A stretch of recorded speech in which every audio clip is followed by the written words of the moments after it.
큰 은혜 받으시기 바랍니다. 이 오후 시간으로 정말 잘 오셨습니다. 하나님의 큰 은혜가 또 한 번 여러분 모두에게 넘치시기를 주님의 이름으로 간절히 축원합니다.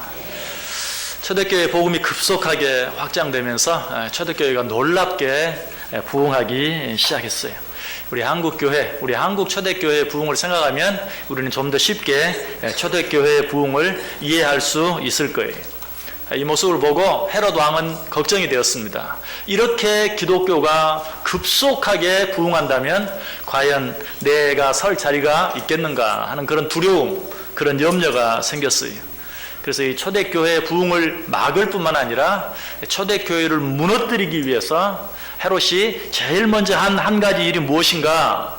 오늘 본문이 기록한 것처럼 야고보를 죽이는 일이었어요. 1절과 2절에 그때 헤롯 왕이 손을 들어 교회 중에서 몇 사람을 헤아려 하여 요한의 형제 야고보를 칼로 죽였다라고 말합니다. 초대교회를 무너뜨리기 위해서 헤롯이 왜 제일 먼저 야고보를 죽였을까? 그 가장 쉬운, 그러면서도 가장 확실한 답 한 가지가 있다면 뭘까요? 초대교회의 가장 중요한 사람이 야고보였다. 초대교회에 가장 영향력을 끼치는 사람이 야고보였다라는 사실을 우리가 쉽게 짐작할 수 있어요. 헤롯이 죽이려고 했던 사람이 몇 사람 있었다. 그런데 그 가운데서 제일 먼저 누구를? 야고보를 죽였다라고 이야기하고 있어요. 이 야고보가 순교한 것이 AD 44년경인데 예수님의 12제자 가운데 가장 먼저 최초로 순교한 순교자가 된 것이, 그만큼 야고보는 중요한 사람이었다. 그 사실을 3절을 통해서 우리가 잘 알게 됩니다. 3절 보시면 유대인들이 이 일을 기뻐하는 것을 보고 베드로도 잡으려 할새 때는 무교절 기간이라. 여기서 야고보가 중요한 사람이었다는 여러 가지 증거들을 보게 되는데요. 그 첫 번째는 유대인들이 이 일을 기뻐하는 것을 보고, 누가? 헤롯 왕이 야고보를 죽이면서 걱정을 했어요. 야고보를 죽이면 혹시라도 사람들이 밀란이 일어나거나 그 일로 인해서 소동이 일어나면 어떻게 할까 걱정을 했는데 참으로 다행스럽게 유대인들이 이 일을 기뻐했다라는 것이, 유대인들이 왜 이 일을 기뻐했겠어요? 그만큼 야고보는 그 유대인들이 싫어하는 기독교에 정말 중요한 인물이었고 중요한 영향력을 끼치는 사람이었기 때문에 헤롯이 야고보를 죽이는 것을 보고 유대인들이 기뻐했겠죠. 또 헤롯도 야고보가 그만큼 중요한 사람이었기 때문에 죽이기는 하면서도 이 일로 인해 혹시나 더 큰 밀란이 일어나거나 소요가 일어나면 어떻게 할까? 왕으로서 전전긍긍했겠죠. 이런 일들만 보고도 야고보가 얼마나 중요한 사람이었는가 하는 걸 알 수 있어요. 자, 3절 속에서 또 한 가지 야고보가 얼마나 중요한 사람이었는가 하는 것을 알 수 있는 것은 야고보를 죽인 후에 유대인들이 그것을 기뻐하는 것을 보며 헤롯 왕이 또 하나의 결심을 하죠. 어떤 결심입니까? 베드로도 죽이자. 그렇다면 야고보는 어때? 베드로보다도 더 중요한 사람이었다 하는 것을 알게 돼요. 초대교회에 베드로보다도 더 큰 영향력을 미치는, 쉽게 말하면 야고보를 죽였는데도 이 정도인데 베드로 정도야 죽여도 되겠다 하는 그런 생각을 했다는 것이죠. 그만큼 야고보는 중요한 사람이었어요. 자, 어떻게 야고보가 이렇게 중요한 사람이 될 수 있었을까? 야고보가 초대교회 외적으로 공식적인 지도자였거나 대표자였다 하는 것은 역사를 통해서 확인할 수 없어요. 그러나 우리가 분명히 아는 것은 무엇이라고요? 초대교회를 무너뜨리는 데 있어서 가장 큰 방해물이 되는 첫 번째 사람이 야고보였다. 초대교회를 무너뜨리는데 가장 큰 방해가 되는 사람. 그래서 오늘 이 말씀 계속해서 생각하기 전에 먼저 우리 야고보 남전도회, 오늘 헌신 예배를 드리는 우리 야고보 남전도 회원들에게 드리고 싶은 말씀은, 우리 야고보 남전도회가 우리 신월 중부 교회를 무너뜨리는데, 신월 중부 교회를 흔들어 놓는데 가장 큰 방해거리가 되는 야고보 남전도회가 돼야 돼요. 다른 말로 하면 야고보 남전도회가 존재하는 한 신월 중부 교회는 절대 무너지지 않는다. 그렇죠? 헤롯이 그렇게 생각했어요. 야고보가 제대로 있고서는 이 초대교회가 무너지지 않는다. 야고보를 없애야 초대교회가 흔들리고 결국은 무너질 수 있다. 이런 생각을 했던 거예요. 우리 야고보 남전도회 정말 이런 야고보와 같은 야고보 남전도회가 되기를 원하십니까? 야고보 남전도회로 말미암아서 교회가 흔들리지 않고 교회가 정말 더 평안히 든든히 서가고 사탄 마귀가 우리 교회를 흔들려고 왔다가도 야고보 남전도회로 말미암아 야고보 남전도회가 있는 동안은 우리가 어떻게 할 방법이 없다. 정말 이렇게 생각할 수 있는 그런 야고보 남전도회가 돼야 된다는 것이. 여러분, 교회를 흔들어 놓는 건 아주 쉬워요. 정말 교회에 문제 없는 교회는 없겠죠. 그 어떤 하나의 문제를 가지고 큰 소리 한번 치면 교회는 흔들려요. 교회가 어려움을 당하게 되어 있어요. 그러나 교회를 흔들리지 않도록 지키는 일은 참 어려워요. 오래도록 참아야 돼. 정말 인내하고 또 인내해야 돼. 그리고 기다리고 또 기다려야 돼. 그러지 아니하면 정말 주의 몸된 교회를 지켜낼 수가 없어요. 자, 그런데 어떻게 야고보가 그런 큰 일을 감당할 수 있었을까? 여러분이 알고 있는 야고보, 제일 먼저 알고 있는 야고보의 모습은 어떤 모습입니까? 아주 성격이 급하고 불같은. 우리는 흔히 그렇게 생각해요. 오늘 본문에 보면 야고보를 이야기하면서 요한의 형제 야고보다라고 2절에 말하고 있죠. 요한의 형제 야고보. 요한은 어떤 사람이었죠? 이미 여러분에게 요한 남전도회 허신제비 때 말씀도 드렸어요. 정말 성격이 불같은, 아주 급한. 근데 요한만 그랬는가? 아니, 야고보도 마찬가지였어요. 형제가 똑같았어요. 마가복음 3장 17절에 보면 또 세베대의 아들 야고보와 야고보의 형제 요한이니 이 둘에게는 보아너게 곧 우레의 아들이란 이름을 더하셨다. 많은 사람들이 요한에게만 보아너게 우레의 아들이라는 이름을 준 것처럼 생각하는 사람이 많은데 요한뿐만 아니라 야고보에게도 동일하게 보아너게 우레의 아들. 뭘 생각할 수 있어요? 아주 목소리가 크고 다혈질이고 성격이 급한 누구가 요한과 그 형제 야고보가 동일하게 그러했다. 자, 아까 말씀드렸죠? 어떤 일 앞에서 그냥 참지 못하고 소리 지르고 하면 어때요? 교회는 흔들리게 되어 있어요. 그런데 어떻게 그런 야고보가 초대교회를 든든하게 뒷받침하는 그런 사람이 될 수 있었을까? 그것은 정말 그가 예수 그리스도의 죽음과 예수 그리스도의 부활과 예수 그리스도의 승천을 보면서 그의 모든 삶이 바뀌었기 때문에 그가 정말 초대교회에 그처럼 큰 영향을 미치는 사람이 될 수 있었다.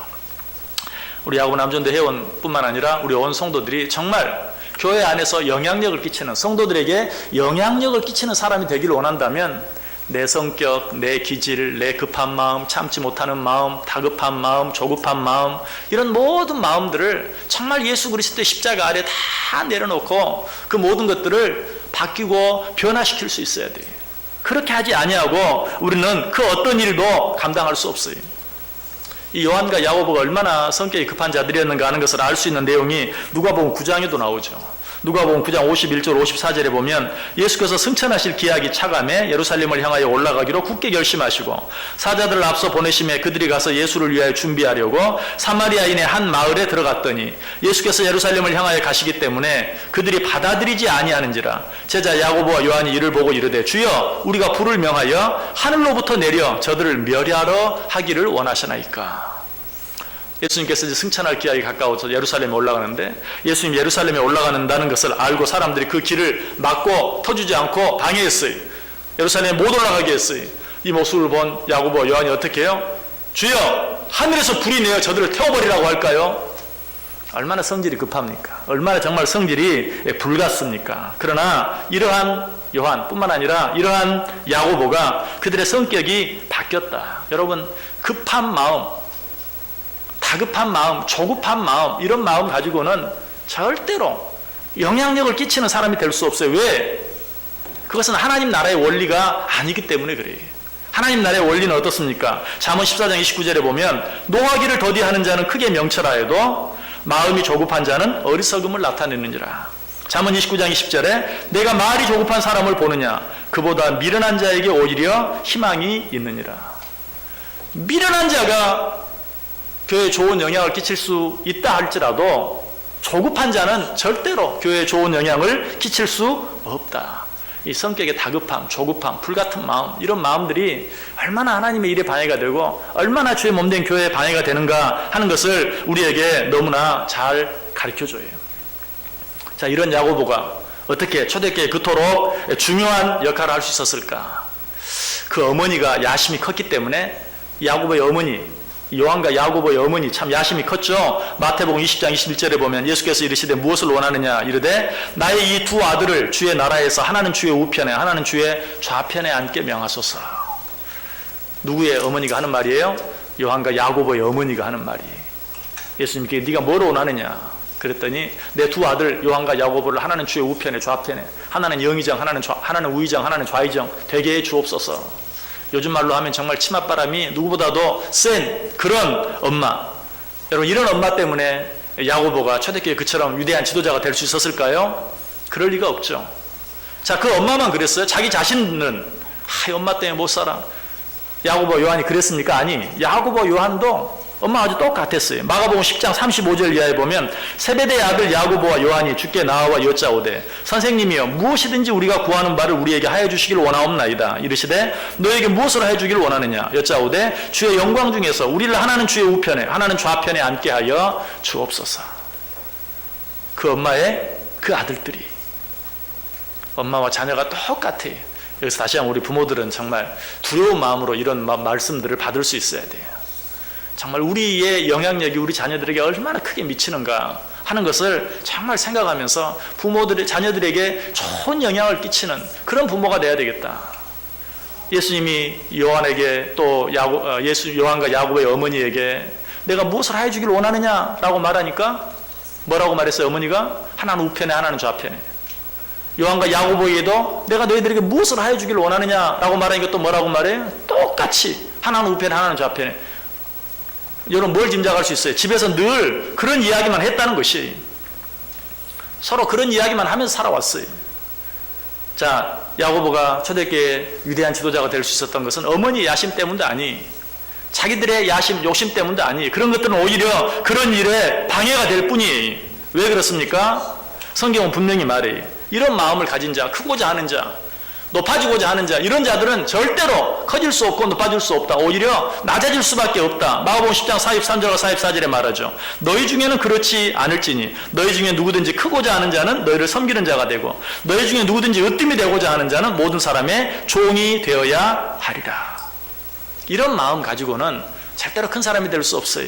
자, 그러면 어떻게 야고보가 초대교회 그처럼 위대한 자리, 중요한 자리에 설 수 있었겠는가? 그것은 정말 그가 아까도 말씀드렸던 것처럼 예수 그리스도의 죽음, 예수 그리스도의 부활, 예수 그리스도의 승천을 바라보면서 한없이 낮아지는 것이 무엇인지 우리 주님께서 그들에게 보여주신 낮아짐의 모범을 그들이 보고 따를 수 있었다는 것이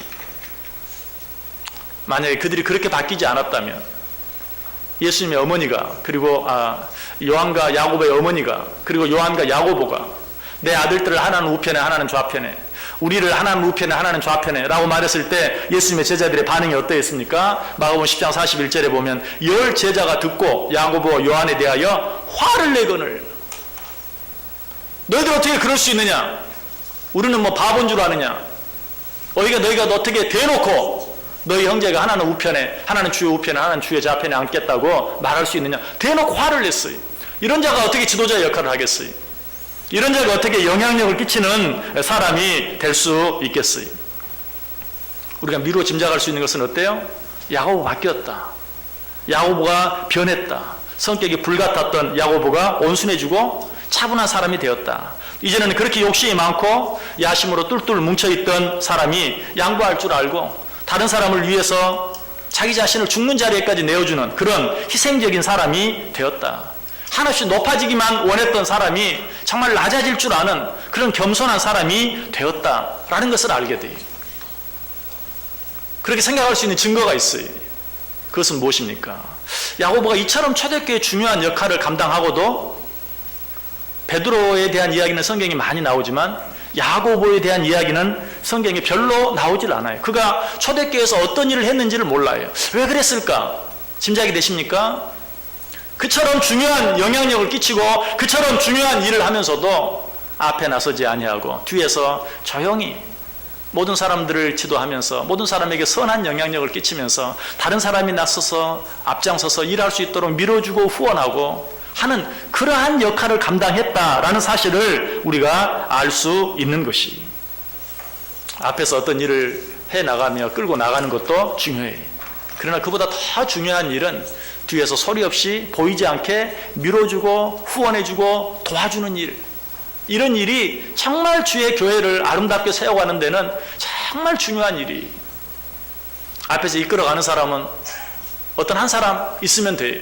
그러나 그 한 사람이 위대한 지도자가 되고 훌륭한 지도자가 되기 위해서는 그 뒤에서 보이지 않게 수많은 사람들이 밀어주고 도와주고 후원해주지 않는, 자기 이름이 드러나는 것을 조금도 원치 아니하고 아무도 모르게 아무도 보지 못하게 어떤 일들을 감당해 나아가는 이런 사람들이 없이는 절대로 하나님의 교회가, 하나님의 나라가 든든하게 서갈 수 없고 부흥해 나갈 수 없다라는 것을 우리에게 가르쳐줘요. 야고보가 그 역할을 감당한 것이. 베드로전서 4장 11절에 말합니다. 만일 누가 말하려면 하나님의 말씀을 하는 것 같이 하고 누가 봉사하려면 하나님이 공급하시는 힘으로 하는 것 같이 하라. 이는 범사의 예수 그리스도로 말미암아 하나님이 영광을 받으시게 하려 함이니 그에게 영광과 권능이 세세 무궁하도록 있느니라. 아멘. 누가 주의 일을 하려면 어떻게? 아무도 알지 못하게 내 힘으로 하는 것처럼 하는 것이 아니라 하나님이 공급하시는 힘으로 하는 것처럼, 오직 자기 영광을 위해서가 아니라 자기 이름을 위해서가 아니라 하나님만 영광을 받으시도록 그렇게 하는 일만이 하나님 없는 교회, 하나님의 나라에 유익이 되고 축복이 된다. 그래서 예수님께서도 뭐라고 말해요? 제자들에게 이르시되 누구든지 나를 따라오려거든 자기 십자가를 지고 자기를 부인하고 나를 따를지니라. 주님을 따른다는 건 다른 게 아니에요. 예수 그리스도의 제자의 삶을 산다는 것은 다른 게 아니에요. 자기를 부인하고 자기 십자가를 지고 주님을 따라가는 것이, 야고보가 이것을 주님에게 배웠어요. 처음에는 정말 그렇게 불같은, 앞장서기를 좋아했고 앞서기를 좋아했고 높아지기를 좋아했던 그런 야고보가 예수 그리스도의 죽음, 부활, 승천을 바라보면서 정말 내가 가야 할 길이 어떤 길인지, 내 모습이 어떻게 되어야 되는지 알았어요. 예수님께 정말 원하시는, 이제는 분명히 듣고도 잊어버렸어요. 예수님께서 분명히 제자들에게 말했어요. 아무든지 나를 따라오려거든 자기를 부인하고 자기 십자가를 지고 나를 쫓을 것이니라. 그때는 그 말이 무슨 말인지도 몰랐어요. 그러나 깨달았어요.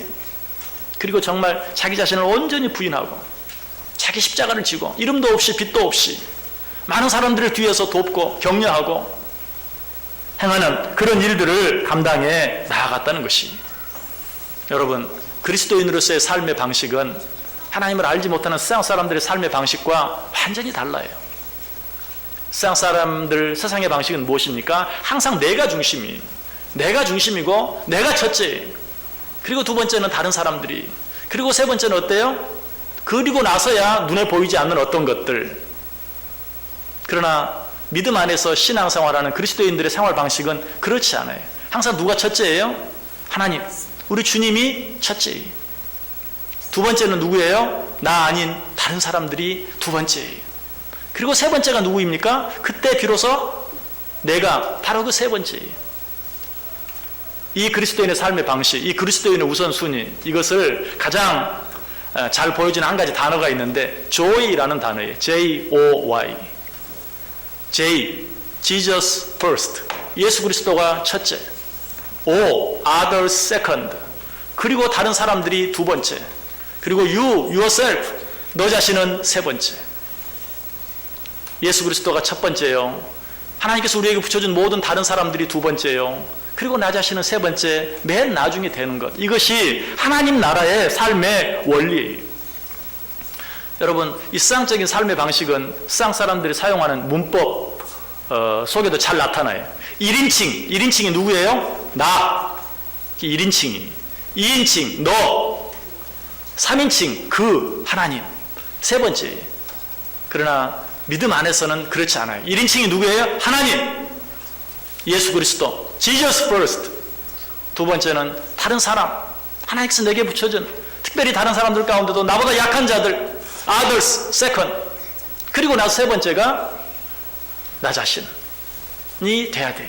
이것이 하나님 나라의 삶의 원리요. 이 삶의 원리대로 우리에게 주어진 어떤 일들을 감당할 때 비로소 그런 사람으로 말미암아, 그런 사람의 사역으로 말미암아 주의 몸된 교회가 세워지고 하나님의 나라가 든든해져 간다라는 것이, 야고보가 이런 사람이 되었다는 것이, 이전과는 너무 달랐어요. 이제는 자기들밖에 몰랐어요. 나를 예수님의 우편에, 나를 예수님의 좌편에, 이런 자들이 이제는 정말 아무도 알지 못하는 저 뒤에서 내가 하나님을 위해 수고하는 모든 자들을 정말 내 목숨을 내놓기까지, 희생하기까지 그들을 도와주고 그들과 함께하고 그들을 격려하고 하는 그런 자가 되겠다고, 그런 자의 모습으로 바뀌어지고 변하게 된 것이, 이것이 야고보가 예수님의 12 제자 가운데 첫 번째 순교자가 될 수 있었던 가장 중요한 이유예요. 여러분, 어떤 사람들이 되길 원하십니까? 정말 야고보와 같은, 교회 안에서 야고보와 같은, 특별히 오늘 헌신 예배를 드리는 우리 야고보 남전도 회원들이 야고보와 같은, 왜? 그래서 이름을 야고보라고 지었을 거 아니에요. 야고보와 같은 사람이 되자, 야고보와 같은 기관이 되자, 그 일을 감당할 수 있는 우리 야고보 회원들, 우리 야고보 남전도회가 되기를 원해. 우리 야고보 사도가 그렇게 바뀌고 변했다는 사실을 보여줄 수 있는 그런 전승이 있어요.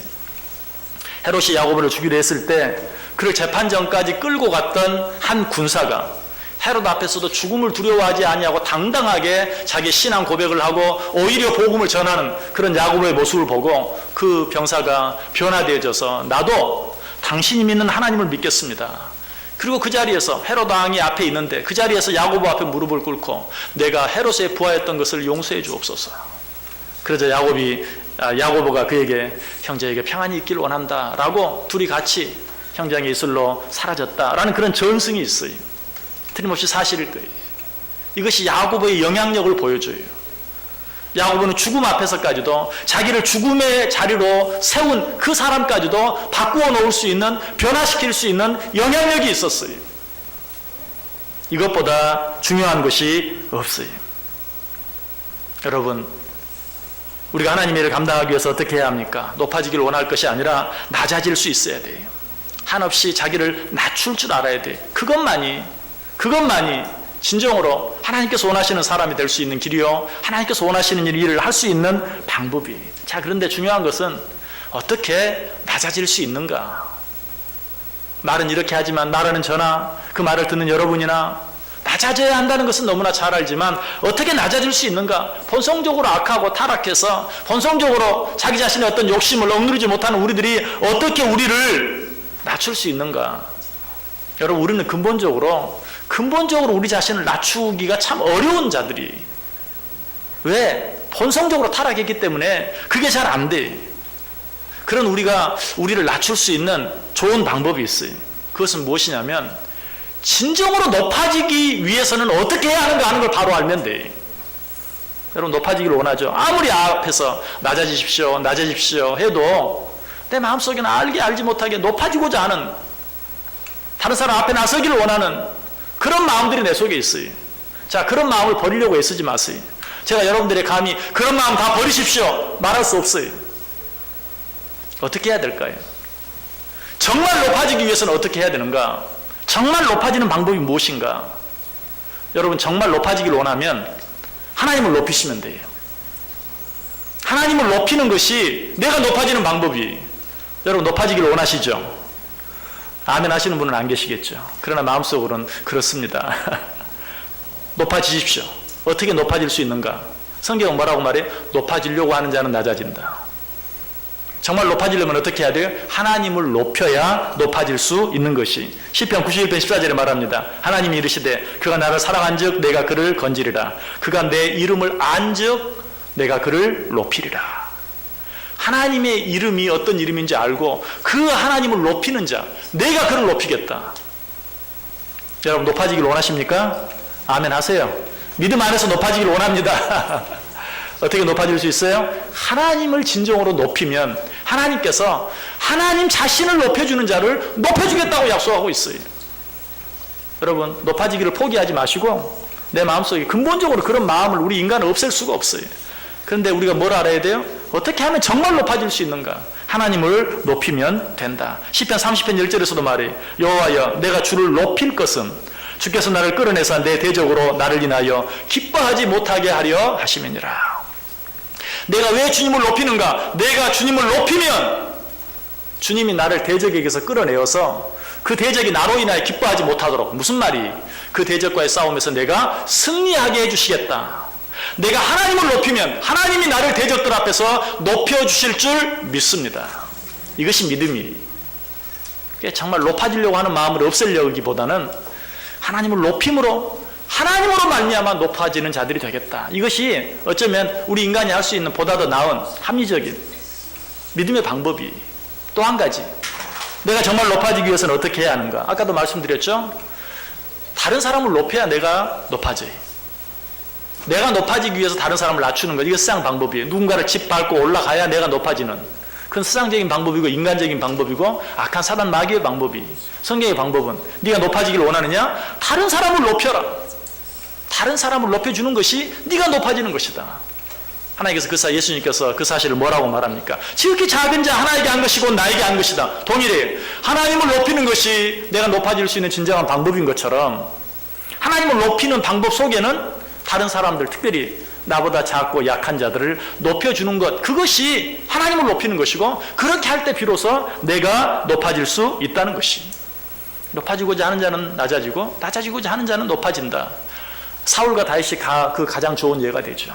사울은 항상 높아지기를 원했어요. 항상 대접받기를 원했어요. 항상 자기를 드러내지 못해서 안달했어요.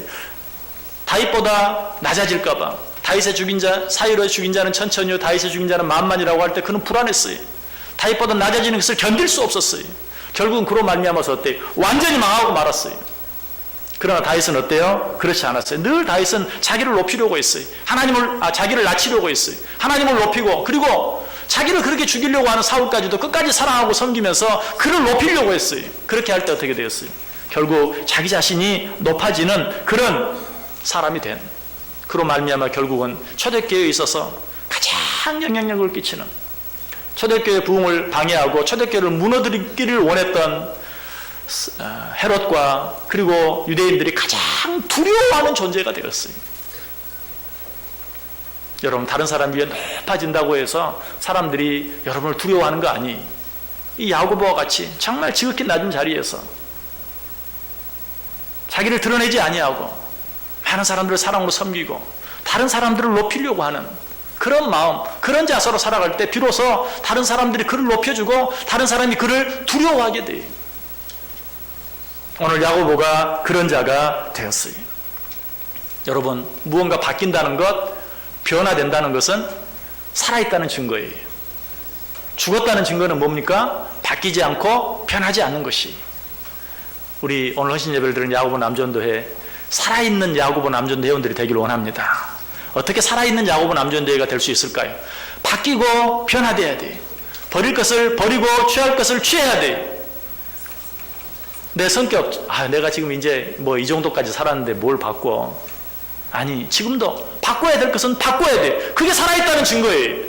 그렇게 할 때만 영향력 있는 가장들이 될 수 있고, 영향력 있는 크리스찬들이 될 수 있고, 영향력 있는 남편들이 될 수 있고, 그런 말미암아 가정을 든든히 세우고, 교회를 든든히 세우고, 하나님의 나라를 든든히 세우고, 이 사회에 영향력을 미치는 중요한 일꾼들이 될 수 있다는 것이. 오늘 우리 야고보 남전도 회원들 뿐만 아니라 예배를 드리는 우리 온 성도들도 내가 바뀌고 변해야 될 것이 무엇인가? 이 나이에 내가 무슨, 오늘 찬양을 한 우리 주일학교 어린 아이들이랑 몰라도 이 나이에 내가 무슨, 아니, 우리는 이 세상을 떠나서 내 생명이 끊어지는 날까지 바뀌고 변화돼야 돼. 그것이 내가 살아있다는 증거예요. 더 이상 바뀌지 않고 더 이상 변화되지 않는 것은 죽었다는 것이.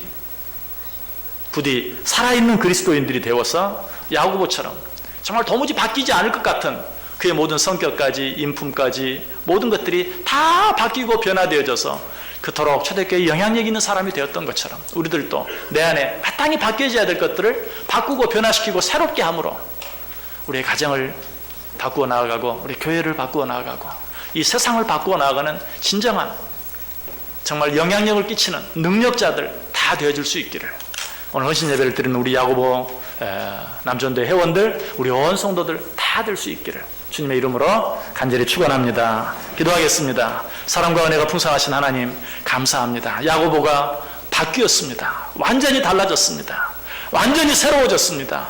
그로 말미암아 초대교회의 위대한 지도자가 될 수 있었고 초대교회의 위대한 영향력을 끼치는 능력자가 될 수 있었던 것 우리가 보았습니다. 우리도 야고보 같은 사람이 되게 하여 주옵소서. 오늘 헌신 예배를 드는 우리 야고보 남전도 회원들, 야고보 같은 남전도 회원들, 야고보 같은 남전도에 될 수 있도록 축복해 주옵소서. 그래야 자신을 바꾸고 가정을 바꾸고 교회를 바꾸고 세상을 바꾸는 위대한 믿음의 사람들 꼭 되게 해 주옵소서. 예수님의 이름으로 기도드리옵나이다. 아멘.